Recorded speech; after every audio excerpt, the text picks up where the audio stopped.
One wrong number can cost a fortune, but in Julian Moretti's world, it usually costs a life. Clara Vance was just a waitress at New York's most exclusive underground restaurant, invisible, overworked, and barely scraping by. She knew the golden rule: never look the VIPs in the eye and never ever listen to their conversations. But when she glanced at the napkin on table 4 and saw a calculation that was off by $3 million, her obsession with numbers overrode her survival instinct. She spoke up. She corrected the most dangerous man in the city.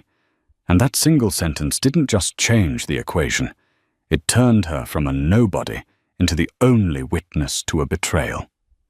The rain in Manhattan doesn't wash the city clean. It just makes the grime slicker.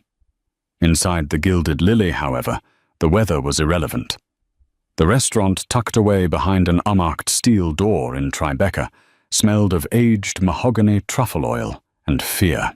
Clara Vance adjusted her apron, her fingers trembling slightly as she smoothed the fabric over her hip. It was 9:45 p.m. Her feet were throbbing a dull ache that radiated up her calves, but her face remained a mask of polite, vacuous service. That was the job. Be pleasant, be efficient, be invisible. She was good at being invisible. It was how she had survived dropping out of MIT 3 years ago, when her father's gambling debts imploded their lives. It was how she navigated a world that had chewed her up and spit her out.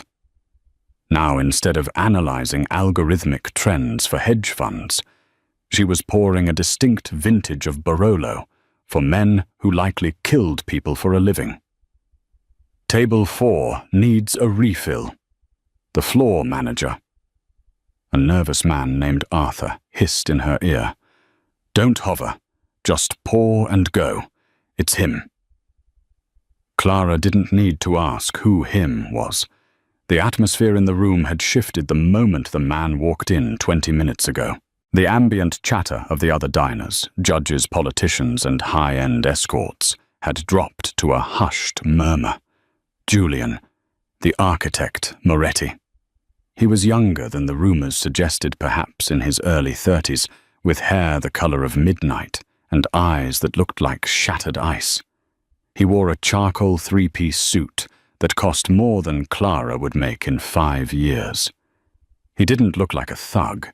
He looked like a CEO of a Fortune 500 company, which in a dark, twisted way he was. Clara approached the table, the bottle of red wine heavy in her hand. Julian was not alone. Sitting opposite him was a sweating, balding man named Mr. Henderson, who Clara recognized from the business section of the newspaper, a logistics magnate. The ports are tight, Julian, Henderson was saying, his voice shaking as he dabbed his forehead with a linen napkin. The customs fees, the union surcharge, the overhead has gone up. That's why the net is lower this month. Julian didn't speak. He was staring at a piece of paper on the table, a handwritten ledger Henderson had slid over. Julian's hand, holding a heavy fountain pen, hovered over the bottom line. He seemed to be doing mental math, his expression unreadable. Clara moved silently to Henderson's side to refill his glass. As she poured, her eyes inadvertently dropped to the paper. It was a hazard of her brain. She couldn't help it. She saw numbers the way other people saw colors. They jumped out at her, arranging themselves into patterns and sequences. It was a shipping manifest summary. Gross weight tare weight unit price tariff percentage. 15,000 units. $400 per unit. 12% tariff. 4% union fee. Henderson had written the total deduction at the bottom, $1,200,000. Clara's brain crunched the numbers in a fraction of a second, faster than a calculator. 15,000 times 400 is 6 million. 12% of 6 million is 720,000. 4% of 6 million is $240,000. Total deduction should be $960,000. Henderson was skimming. He was inflating the costs by exactly $240,000 and hoping the complexity of the combined percentages would hide it. He was stealing $250,000 from Julian Moretti right to his face. Clara froze. The wine bottle hovered. She should walk away. This wasn't her business. If she spoke, she was inserting herself into a conversation between a wolf and a sheep who was about to be slaughtered. But the sheer audacity of the error, the mathematical insult of it, itchy under her skin. Julian began to sign off on the ledger. He was accepting the lie. "Excuse me," Clara said. Her voice was soft, but in the terrified silence of the table it sounded like a gunshot. Julian's hand stopped. The pen tip rested on the paper, bleeding a small circle of black ink. Henderson looked up, his face flushing red. "What?" "We didn't ask for anything, sweetheart. Go away." "The wine, sir," Clara said, her heart hammering against her ribs like a trapped bird. She finished pouring, but she didn't leave. She looked at Julian. Slowly, Julian Moretti raised his head. For the first time, those ice-blue eyes locked onto hers. The air in the restaurant seemed to drop 10 degrees. "Did you have something to add?" Julian asked. His voice was a low baritone, smooth as velvet, but wrapped around a razor blade. Clara gripped the empty tray against her chest. "The math," she whispered. "It's wrong." Henderson laughed, a nervous, high-pitched sound. "Excuse me, the girl is confused. Arthur." "Get her out of here." Julian held up a hand, a single finger. Henderson silenced himself instantly. "Explain," Julian commanded, staring only at Clara. "The deductions," Clara said, her voice gaining a fraction more confidence. "The tariff and the union fee combined are 16% of the gross. 16% of $6 million is $960,000. The paper says $1.2 million. She pointed a slender finger at the ledger, avoiding touching it. "You're being overcharged by $240,000. Sir." The silence that followed was absolute. It was heavy, suffocating, and violent. Henderson's face drained of all color, turning a sickly shade of gray. He looked from the waitress to the ledger, and then to the man sitting across from him. She doesn't know what she's talking about," Henderson stammered, sweat now pouring down his temples. "Variable rates, Julian. It's the variable rates. A waitress wouldn't understand the complexities of international maritime law." Julian didn't look at Henderson.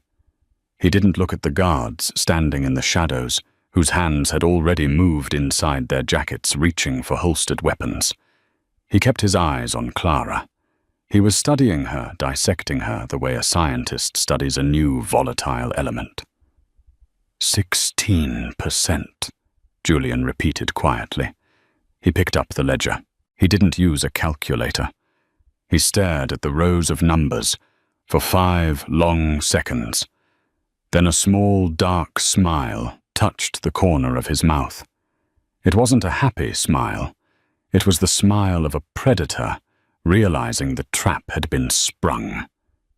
"She's right," Julian said. He closed the ledger with a soft thud. "Julian, please, it's a clerical error." Henderson gasped, half rising from his seat. "My accountant. He's new. He must have carried the one wrong." "Sit down, Robert," Julian said. He didn't shout. He didn't have to. Henderson collapsed back into his chair, looking like a man awaiting the gallows. Julian turned his body fully toward Clara. Up close, she saw the sharp angles of his jaw, the faint scar running through his left eyebrow.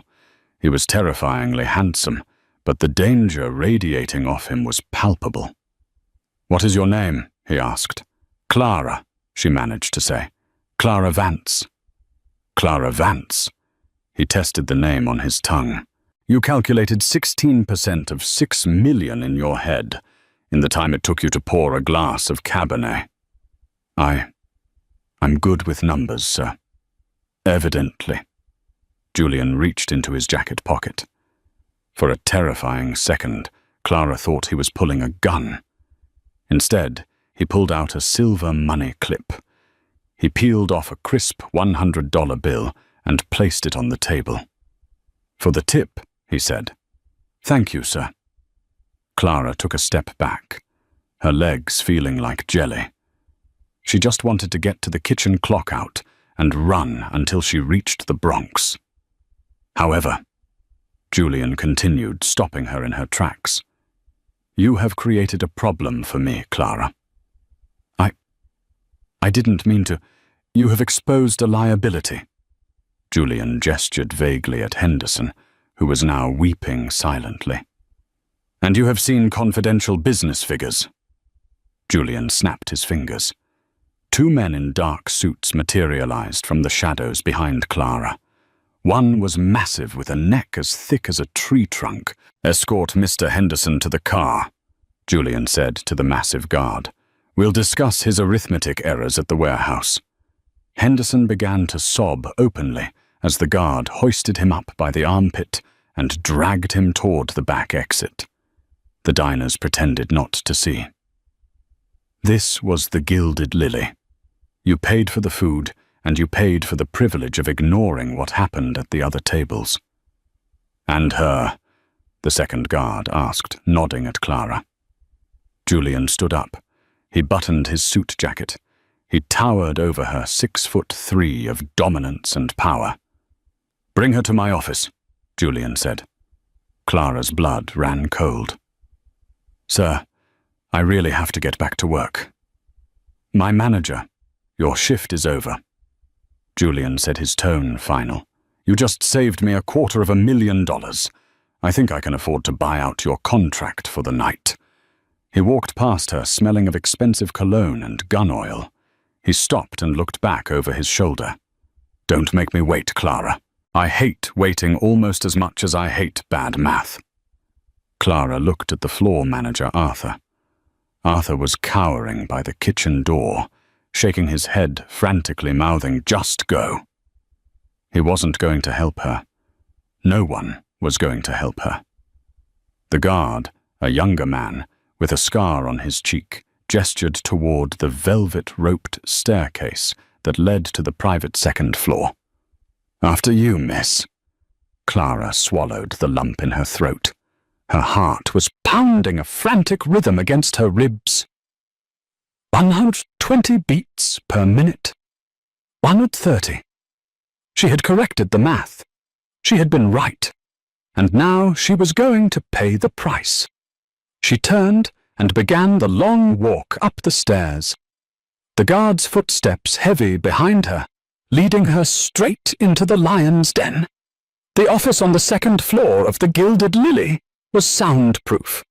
The moment the heavy oak door clicked shut behind Clara, the ambient hum of the restaurant, the clinking silverware, the jazz, the laughter vanished instantly. It was replaced by a silence so profound it felt like pressure against her eardrums. Clara stood by the door, hugging her arms around her chest. The room was dimly lit by vintage brass lamps that cast long, distorted shadows against walls lined with bookshelves. The smell here was different. No food, no wine. It smelled of leather dust and something metallic, like the copper tang of blood or old coins. Julian Moretti stood behind a massive desk made of dark walnut. He had his back to her, staring out of a rain-streaked window that overlooked the alleyway below. Down there in the darkness, a black SUV was idling. Clara knew Henderson was inside it. She tried not to calculate the odds of him surviving the night. The probability was low. approaching 0. "Sit," Julian said. He didn't turn around. Clara's legs moved on autopilot. She sat on the edge of a stiff leather chair opposite the desk. She kept her knees pressed together, her hands folded in her lap to hide their shaking. She felt like a child called into the principal's office. Only this principal had the power to erase her existence. Julian turned slowly. He walked to a crystal decanter on a side table and poured 2 fingers of amber liquid. He didn't offer her any. He took a sip, the ice clinking softly against the glass, his eyes never leaving her face. "MIT," he said. It wasn't a question. It was a statement of fact. Clara blinked, startled. "How did you—" "I had my security team run your background the moment we left the table," Julian interrupted smoothly. He walked around the desk and sat down, leaning back, claiming the space with effortless lethargy. "Clara Vance, scholarship student, 4.0 GPA, double major in applied mathematics and statistical analysis. Dropped out 3 years ago." "Why?" Clara swallowed dryly. "Personal reasons." "Your father's gambling debt," Julian corrected her reading from a mental file. $70,000 to the fretwork of loan sharks in Queens. You dropped out to work 3 jobs to pay the vigorish so they wouldn't break his legs. A noble if inefficient sacrifice. He placed the glass down on the desk. The sound was sharp in the quiet room. "You have a brain that can process complex algorithms in seconds, yet you spend your nights serving pasta to men who can barely read a menu. It's a waste of resources, and I detest waste." "I do what I have to do," Clara whispered.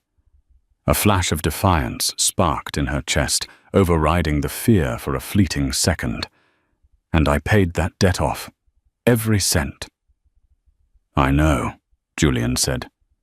"But you're still here, waiting tables. It's the only job that pays cash daily. I can't leave a paper trail.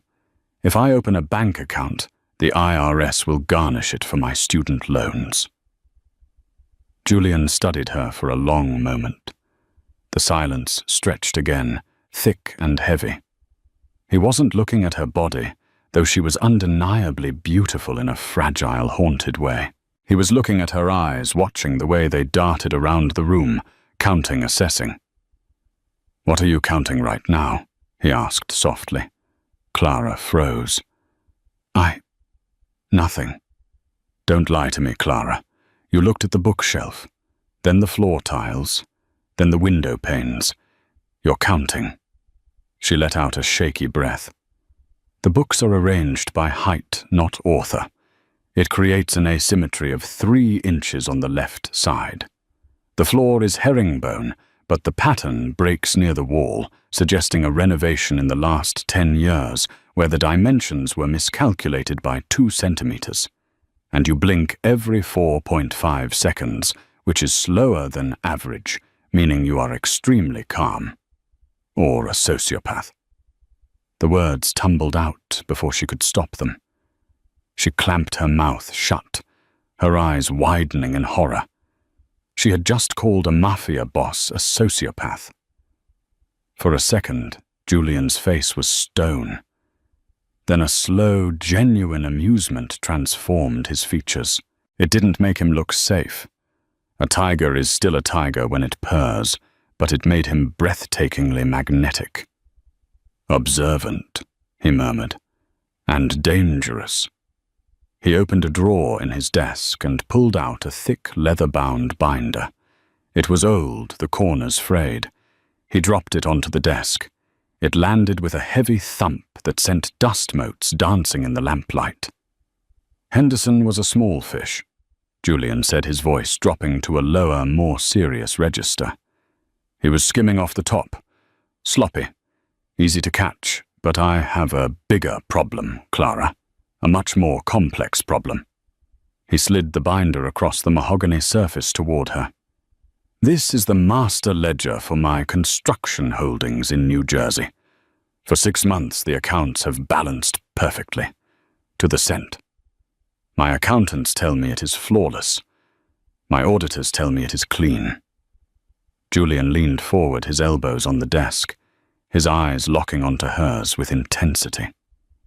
But the cash flow is bleeding. I am losing money, and the books say I am making it.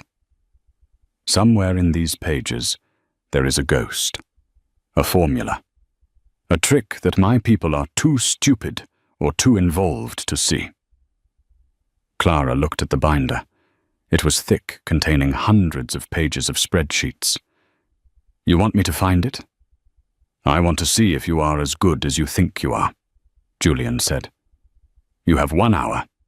If you find the leak, you walk out of here with $10,000 in cash and my gratitude. If you don't, he didn't finish the sentence. He didn't have to. The implication hung in the air like smoke. And if I find something you don't want me to see? Clara asked, her voice barely a whisper. Julian's eyes darkened. In my world, Clara knowledge is leverage, but it is also a burden. Once you see it, you carry it. Are you ready for that weight? Clara looked at the door. She could leave. She could try to run. But she knew with mathematical certainty that she wouldn't make it to the street. She reached out and opened the binder. 20 minutes passed. The only sound in the office was the rhythmic turning of pages and the scratching of a pencil Clara had pulled from her apron pocket. She had forgotten about Julian. She had forgotten about the gun in his drawer, the guard outside the door, and the rain lashing against the window. She was in the zone. For Clara, numbers were not just ink on paper. They were a language. They had a texture, a rhythm, a musicality. When a column of numbers was honest, it hummed with a harmonic resonance. When there was a lie, it felt discordant, like a piano key struck out of tune. This ledger didn't just have a wrong note. It was a symphony of dissonance disguised as a perfect melody. She worked feverishly. Her hair had fallen out of its messy bun strands hanging over her face, but she didn't brush them away. Her eyes scanned rows of supply costs, labor unions, concrete pours and waste management fees. Concrete grade 4, volume 40,000 cubic yards, cost $115 per yard. Rebar, tensile strength 60, tonnage 5,000. On the surface it was perfect. The sums matched the totals. The taxes were calculated correctly, but the rhythm was wrong. Julian watched her from his chair. He hadn't moved. He hadn't touched his drink. He was fascinated. He had seen women try to seduce him with their bodies, with their connections, with their feigned innocence. He had never seen a woman seduce him with her intellect. The way she chewed on the end of the pencil, the furrow of her brow, the absolute predatory focus in her eyes, it was intoxicating. She wasn't a waitress anymore. She was a hunter, and the numbers were her prey. "Stop," Clara said suddenly. She didn't look up. She flipped back 10 pages, then forward 20. She circled a number on page 42. She flipped back to page 12 and circled another. "Do you have a calculator?" She asked, her voice abstract, distant. "I thought you didn't need one," Julian replied, amused. "I don't need it for the math," she muttered, scribbling a formula in the margin of the ledger, desecrating his documents. "I need it to check the distribution." Julian slid a heavy brass calculator across the desk. Clara snatched it, her fingers flying over the keys. Click, click, click. She stared at the result. She paled. The pencil dropped from her hand. "Oh," she breathed. "Tell me," Julian commanded. The amusement was gone. He leaned forward, the predator reawakening. Clara looked up, her eyes wide. She seemed to realize where she was again, the fear rushing back in, but it was mixed with the thrill of the solve. "It's not theft," she said. "It's a mirror." "Explain, simply." Clara turned the ledger around to face him. She pointed to a series of invoices for waste management consulting. "Look at the cents," she said. 33, 6, 99, 12, 45. "Do you see the pattern?" Julian frowned. "No, it's a recursive sequence. Every third invoice for the consulting fees is inflated by a factor of 1.2, but the corresponding labor cost on the construction site is reduced by 0.2 to balance the total output. The money isn't leaving the bottom line, so your total looks correct." "So where is the money going?" "It's being recategorized," Clara explained, tracing the line with her finger. "The consulting firm doesn't exist, or if it does, it's a shell. The money paid to them, millions, Julian, is actually your money, but it's being washed out of the construction budget and moved into a liability column that you write off as a tax loss. Essentially, someone is taking your profit, turning it into a fake loss so you don't look at it, and then pocketing the fee." Julian's face went dangerously still. "How much?" "Over the last 6 months. $4.2 million. Julian closed his eyes for a brief second. A muscle in his jaw jumped. $4 million. Stolen by a ghost company. "It gets worse," Clara said softly. This was the part that terrified her. This was the part that would get someone killed. "What could be worse than $4 million? The consulting firm," Clara whispered. "I recognize the tax ID number. It's almost identical to the vendor ID for your wine supplier downstairs. Only 2 digits are swapped. It's not a random error. It's a signature." Julian's eyes snapped open. They were shards of ice. The wine supplier was managed by his cousin Dante, his blood, the man he trusted to watch his back when he walked through the city. The silence in the room changed texture again. It wasn't just heavy. It was lethal. Clara realized she had just handed Julian the knife to cut his own family's throat. Julian stood up. He walked to the window and looked out at the rain again. He was silent for a long time. When he finally spoke, his voice was devoid of all emotion. "You have a singular talent, Clara." He turned to face her. "You found in 20 minutes what a team of Ivy League accountants missed for half a year." He walked back to the desk, opened a drawer, and pulled out a thick envelope. He tossed it to her. 10,000, as promised. Clara grabbed the envelope. Her hands were shaking so badly, she almost dropped it. "Thank you. Can I go now?" Julian looked at her. He looked at the messy bun, the cheap waitress uniform, the intelligence shining in her fearful eyes. "Go," Julian repeated. He laughed, a dry, humorless sound. "Clara, you just identified a $4 million betrayal by my own lieutenant. You are the only person outside of this room who knows how the scheme works." He placed his hands on the desk and leaned in close to her face. She could smell the bourbon on his breath mixed with the scent of danger. "If I let you walk out that door, Dante will kill you before you reach the subway. He covers his tracks, and you are now a loose end." Clara's heart stopped. You said if I found it, I could leave." "I lied," Julian said softly. "I'm a criminal, Clara. We lie." He walked around the desk and stood next to her chair. He reached down and gently tucked a loose strand of hair behind her ear. His fingers were warm, his touch startlingly gentle for a man discussing murder.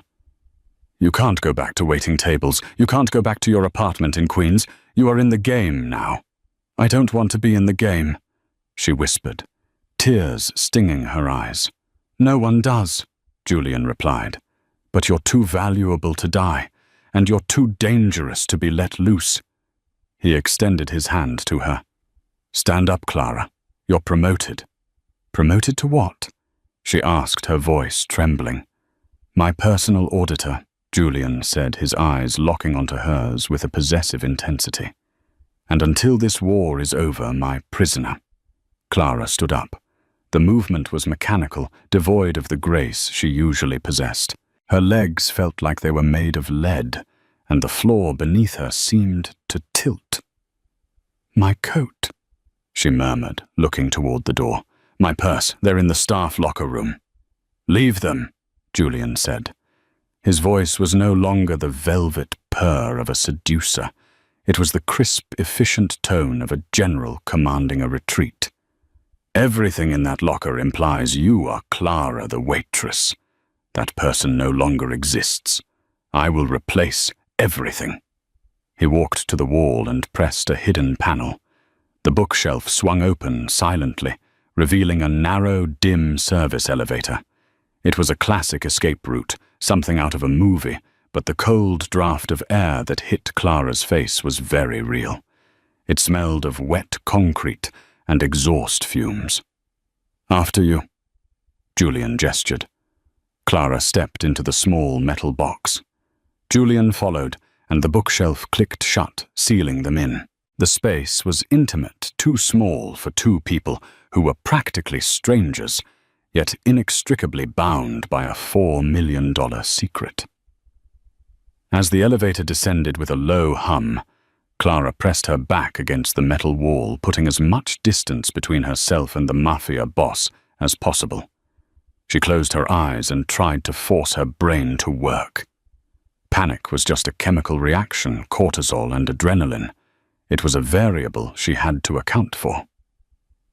Variable A. I am a witness. Variable B. Dante is a family member who kills to protect his interests. Variable C. Julian needs me. Stop calculating. Julian's voice cut through the dark. Clara's eyes snapped open. He was watching her, his face illuminated by the flickering overhead light. "I can hear your heart rate," he said softly. "You're hyperventilating. Breathe through your nose. 4 seconds in, 4 seconds out." "I'm not hyperventilating." She snapped, her fear momentarily giving way to anger. "I'm analyzing my probability of survival. It's currently hovering around 12%. Julian stepped closer. The elevator was so small his shoes touched the tips of her worn-out sneakers. "Your math is flawed," he said. "You're factoring in only your own ability to survive. You aren't accounting for mine." The elevator jolted to a halt. The doors slid open to reveal a private underground garage. It was cavernous, lit by harsh fluorescent strips. In the center sat a convoy of 3 black armored SUVs. Engines were already idling, filling the air with a low, vibrating growl. Men with earpieces and assault rifles stood by the vehicles. They didn't look at Clara. They scanned the perimeter, their bodies tense. This wasn't a ride home. It was a military extraction. Julian placed a hand on the small of her back. The heat of his palm burned through her thin uniform. He guided her toward the middle vehicle. "Inside," he ordered. Clara climbed into the back seat. The interior was lined with cream leather and smelled of Newcar and old Scotch. The windows were tinted so dark it felt like night inside. Julian slid in next to her, and the heavy door thudded shut with the solidity of a bank vault. As the convoy peeled out of the garage and onto the rain-slicked streets of Tribeca, Clara looked out the window. The city passed by in a blur of neon and grey. She saw a woman walking a dog, a couple arguing on a corner. Normal life. A life she had been living 10 minutes ago. "Where are we going?" she asked, her voice small. "The Eyrie," Julian said, checking a message on his phone. "My private residence." It's the only place in the city Dante can't access without triggering a war. He's your cousin, Clara said, turning to look at his profile. How can you be so sure that he did this? Julian didn't look up from his phone. Because Dante has always been greedy, but he lacks vision. He sees a pile of money and takes a handful. He doesn't understand that if you leave the pile alone and invest it, it becomes a mountain. He turned to her, then his expression unreadable. And he knows I audit the books personally. He knows I check the math. That's why he used the recursive algorithm you found. He hired a mathematician to hide the theft, thinking I wouldn't spot the pattern. Julian's eyes narrowed slightly. He was right. I didn't spot it. You did. So I'm the glitch, Clara whispered. You are the anomaly, Julian corrected. He reached into his pocket and pulled out a sleek black smartphone. He held it out to her. Your new phone. It is encrypted. No Jeeps, no cloud backups. Use it only to contact me. Clara took the phone. It felt heavy, like a weapon. What about my dad? I have to call him. He worries if I'm not home by 2. I have already sent a team to your father's apartment in Queens, Julian said calmly. Clara dropped the phone. It clattered onto the leather floor mat. You did what? He is being moved to a secure facility in upstate, Julian said, his voice level, ignoring her outburst. If Dante knows you found the money, he will use your father as leverage to get you to recant. I have removed that leverage. You kidnapped my father, Clara screamed, reaching for the door handle. It was locked. Let me out. You can't just... Julian caught her wrist. His grip was iron but not painful. He pulled her back, forcing her to look at him. I saved his life. Clara. Julian's voice rose, cracking the calm facade for the first time. The intensity in his eyes silenced her. Dante has men in Queens. They would have been at your door in an hour. Your father is safe. He is being told you won a corporate internship that requires relocation. He is happy. He is safe. Clara trembled, tears spilling over her lashes. She hated him. She hated his money, his suits, and his logic. But the terrifying part was that the numbers added up. He was right. You own me now, she whispered, her voice breaking. That's what this is. I'm just another asset in your ledger. Julian released her wrist. He sat back, smoothing his tie, the mask of indifference sliding back into place, but his eyes lingered on her tear-stained face with a strange softness. You're not an asset, Clara, he murmured, looking out at the rain. You're the only person in this city who isn't lying to me. The area was a fortress in the sky. It was a penthouse spanning the top 3 floors of a needle-thin skyscraper in Midtown. The elevator opened directly into a living space that was vast, cold, and breathtakingly expensive. Floor-to-ceiling glass walls offered a panoramic view of the Manhattan skyline, a sea of lights struggling against the storm. The furniture was Italian, low-profile, and sharp-edged. There were no photos, no knickknacks, no warmth. It was the home of a man who didn't plan on staying long, or who didn't know how to live. Clara stepped out of the elevator, hugging herself. The air conditioning was set to a chill that bit through her waitress uniform. The guest suite is down the hall to the right, Julian said, tossing his keys onto a marble console table. There are clothes in the closet. My assistant bought them for various occasions. Find something that fits. I don't want your clothes, Clara said, standing her ground in the center of the vast room. I want to know when this ends.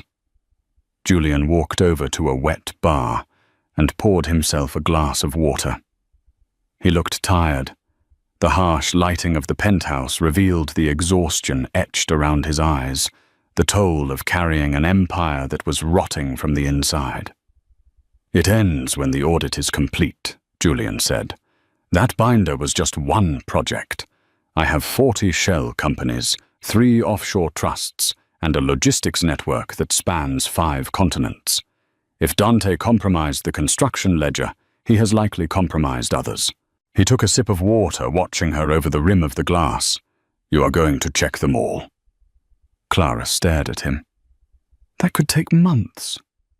"Then you better get comfortable." He walked past her toward a spiraling steel staircase. "I have work to do in the study. Don't try to leave. The elevators require a biometric scan. The stairs are alarmed. If you trigger them, the security team will assume you are an intruder, and they will not be gentle." "So I am a prisoner," Clara said bitterly. Julian paused on the first step. He looked down at her, his expression unreadable. "You are alive. In my world, that is a luxury. Don't squander it." He disappeared upstairs. Clara stood alone in the silent glass box. She walked to the window and pressed her hand against the cold pane. Down below, the city looked like a circuit board, a grid of energy and chaos. She felt small, a rounding error in a massive calculation. She eventually found the guest suite. It was larger than her entire apartment. The closet was filled with designer clothes, silk blouses, cashmere sweaters, tailored trousers, all with the tags still on. It was a wardrobe for a doll waiting to be dressed. She showered, scrubbing the smell of the restaurant and the fear sweat from her skin. She put on an oversized cashmere sweater and a pair of leggings. They were soft, impossibly warm. It was hard to stay angry when you were wrapped in money. She wandered back out to the living room. It was 2:00 a.m. She couldn't sleep. Her brain was still racing, replaying the numbers in the ledger. 1.2 factor. 0.2 deduction. Why? Why would Dante do it? He was rich. He was powerful. She saw a light spilling from under a door at the top of the stairs. Curiosity, her fatal flaw, pulled her upward. The door was ajar. She pushed it open gently. Julian was sitting at a massive desk, surrounded by monitors. He had discarded his suit jacket and tie. His dress shirt was unbuttoned at the collar. Sleeves rolled up to reveal forearms corded with muscle and covered in tattoos, intricate geometric patterns, lines and angles. Even his ink was mathematical. He was speaking on the phone, his voice low and dangerous. "I don't care what he says. Freeze the accounts. No, do not alert him yet. If he runs, we lose the money." "Yes." He hung up and rubbed his face with his hands. He looked up and saw her standing in the doorway. He didn't send her away. He simply watched her. "Can't sleep?" he asked. "I keep thinking about the sequence," Clara said, stepping into the room. "The invoice numbers. They ended in 33.6699. And it's a repeating decimal." Clara said, her eyes losing focus as the numbers took over. 1 divided by 3. It signifies a loop. Dante isn't just stealing the money. He's cycling it. Julian sat up straighter. "Cycling it, where he's putting it back into the company," Clara said, the realization hitting her like a physical blow. "But not as revenue, as debt." She walked over to the desk, forgetting her fear driven by the puzzle. She pointed at one of the screens. If he turns the profit into a loss and then loans the stolen money back to the company as high-interest debt from an external creditor, he creates a lever. Eventually, the debt becomes so high that the company defaults. Julian looked at the screen, then at her. His face went pale. "He forces a bankruptcy," Julian whispered. "And the external creditor claims the assets." "He's not trying to steal a few $1,000,000, Julian," Clara said, meeting his gaze. "He's trying to steal your entire empire. He wants to foreclose on you." The silence that followed was deafening. Julian stood up slowly. The realization of the betrayal was total. It wasn't just greed. It was a coup. A hostile takeover engineered by his own blood. Suddenly, the phone on the desk buzzed. A single text message. Julian looked down at it. His expression hardened into something terrifying. "What is it?" Clara asked, backing away. Julian turned the phone so she could see the screen. It was a photo. It was a grainy picture taken from a distance through a rainy window. It showed Clara standing in the living room of the penthouse, wearing the cashmere sweater looking out at the city. The timestamp was 5 minutes ago. Below the photo was a text. "I see you found a new accountant. Does she know how to count to 0? He knows you're here," Julian said, his voice void of emotion. "And he has a sniper on the adjacent roof." Clara's blood turned to ice. She looked at the window she had been standing in moments ago. Julian moved with a blur of speed.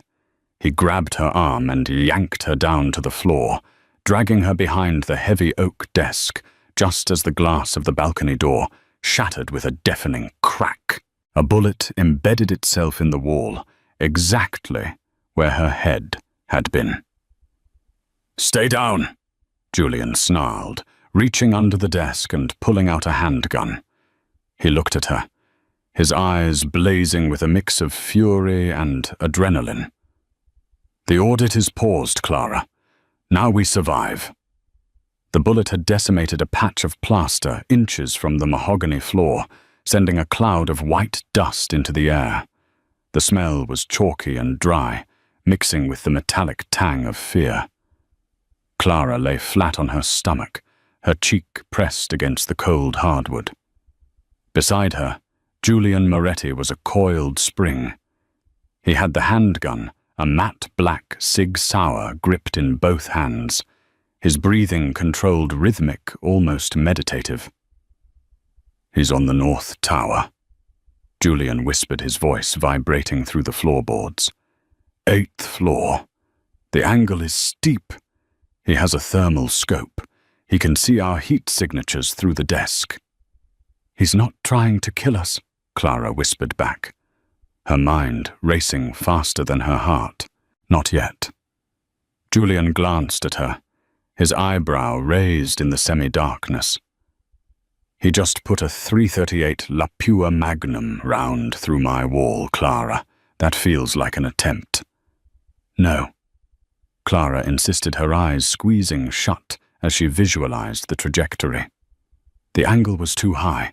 He aimed for the wall, not the window center. It's suppression fire. He's pinning us down. "Why? Time," Clara gasped. "Dante knows I found the loop. He knows I can unravel the debt structure.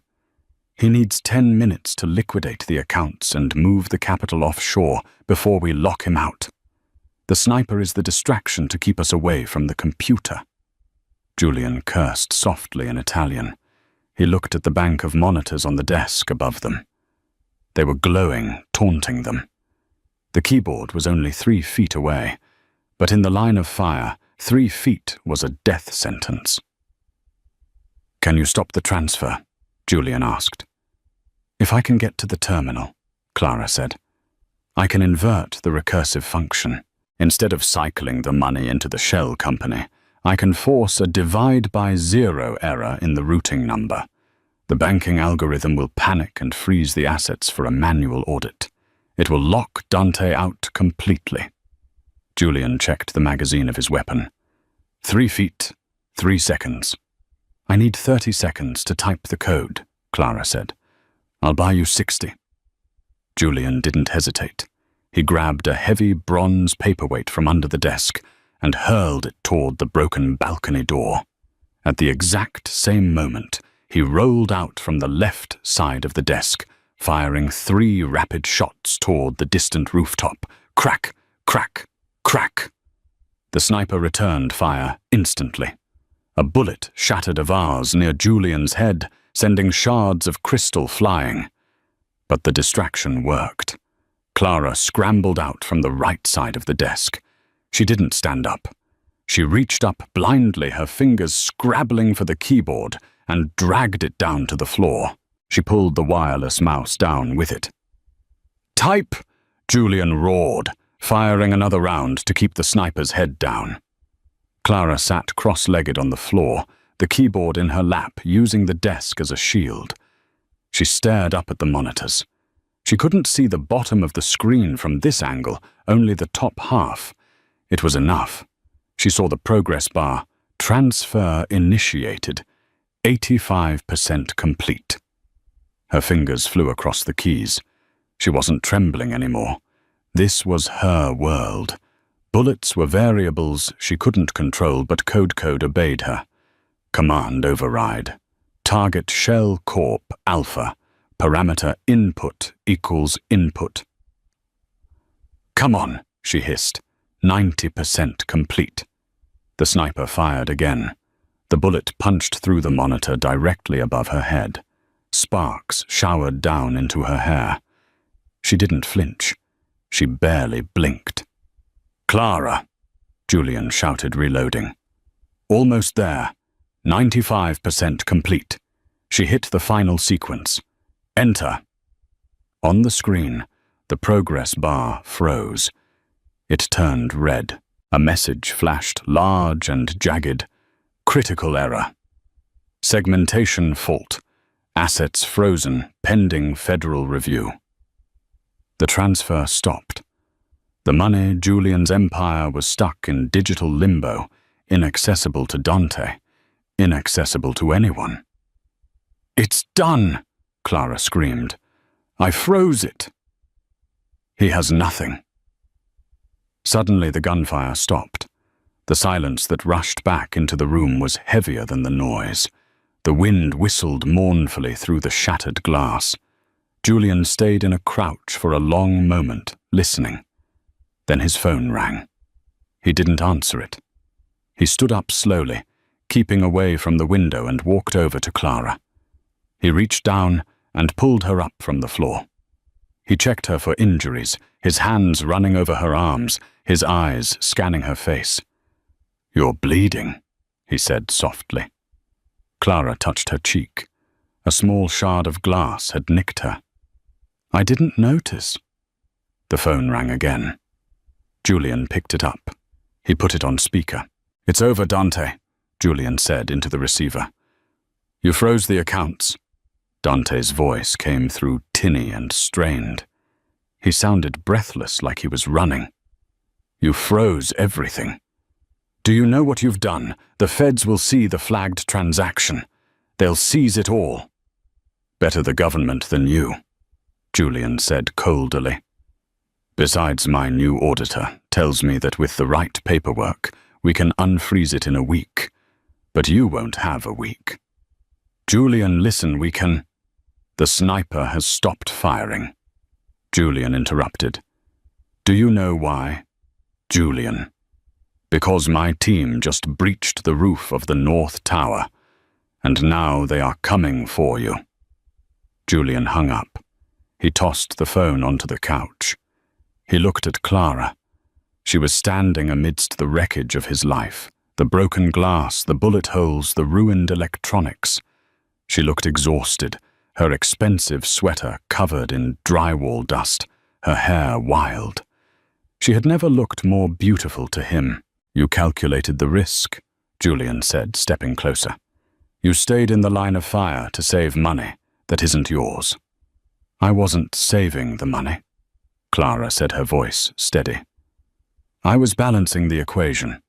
Dante was the variable that needed to be eliminated. The math demanded it."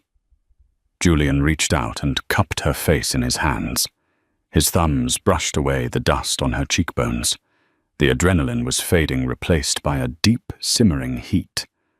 "You're wrong," Julian murmured. You're not an auditor, and you're certainly not a waitress." "What am I?" Clara whispered. "You're the partner I've been looking for." He kissed her. It wasn't a tentative kiss. It was possessive, demanding, and full of a dark promise. It tasted of danger and victory. Clara melted into him, her hands gripping the lapels of his shirt, anchoring herself against the storm. When they finally broke apart, Julian rested his forehead against hers. "Tomorrow," he said, "we deal with the feds. We deal with the cleanup. We rebuild." "And tonight?" Clara asked. Julian looked over her shoulder at the ruined apartment, then back into her eyes. A rare, genuine smile touched his lips. "Tonight," he said. "I think you should teach me more about that recursive algorithm. I have a feeling we have a lot of numbers to crunch." Clara smiled back. For the first time in years, the numbers in her head were quiet. The only thing she could count on was the man standing in front of her, and the probability of a happily ever after. It was statistically significant. And that is how Clara Vance went from serving tables to ruling the boardroom of New York's most dangerous empire. She learned that in life, just like in math, the variables can always change, but if you control the formula, you control the outcome. Julian Moretti might have been the boss, but Clara was the one who kept the books, and in their world, the person who holds the pen holds the power. They were a perfect equation, his force multiplied by her genius, creating a sum far greater than its parts. Wow, what a ride. I hope you enjoyed this story of high-stakes romance and intellectual warfare. If you loved Clara's transformation and want to see more stories about smart women outwitting the underworld, hit that like button. Right now, it really helps the channel. Question for you. Do you think Clara made the right choice staying with Julian, or should she have taken the money and run? Let me know your theory in the comments below. Don't forget to subscribe and ring the bell so you never miss the next part of our storytelling series. Thanks for watching, and I'll see you in the next video.